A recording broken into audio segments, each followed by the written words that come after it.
পালন না করি, যতই কলকি অবতার করে চিল্লাই, লাভ নাই।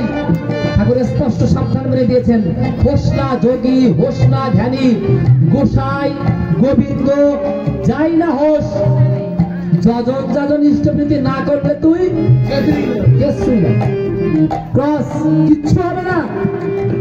তাহলে আমি কলকি অবতার করে চিল্লাবো না, আমার যজন করা লাগবে, যাজন করা লাগবে, ইষ্টপ্রীতি করা লাগবে, আমি সৎসঙ্গী হই, বৈষ্ণব হই, আর যাই হই, এ না করে উপায় নাই। কেননা ইয়ে না করলে কলকি অবতারের অস্ত্র কাজ করবে না। তাই প্রতিকূল পৃথিবীতে টিকে থাকতে গেলে আমার এই অস্ত্রগুলো ধারালো করে রাখতে হবে। ও তাই প্রতিকূল পৃথিবীতে বিশ্ববিদ্যালয়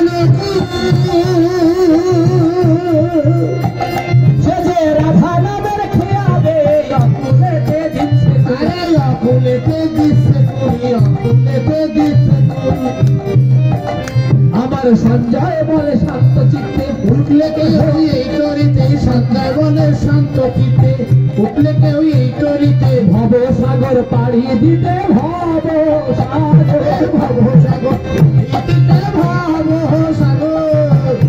সাগর পাড়ি দিতে, তুফানে ভয় করবে না। এ যে এক মানুষ গড়ার কারখানা, এ যে এক মানুষ গড়ার কারখানা, সৎসঙ্গ সত্য যুগের সত্য পথের নিশানা, সৎসঙ্গ সত্য যুগের সত্য পথের নিশানা, সৎসঙ্গ সত্য যুগের সত্য পথের নিশানা, সৎসঙ্গ সত্য যুগের সত্য পথের নিশানা। এ যে এক মানুষ গড়ার কারখানা।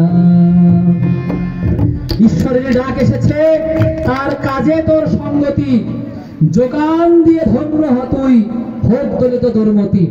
জয় গুরু, বন্দে পুরুষোত্তমম। জয়।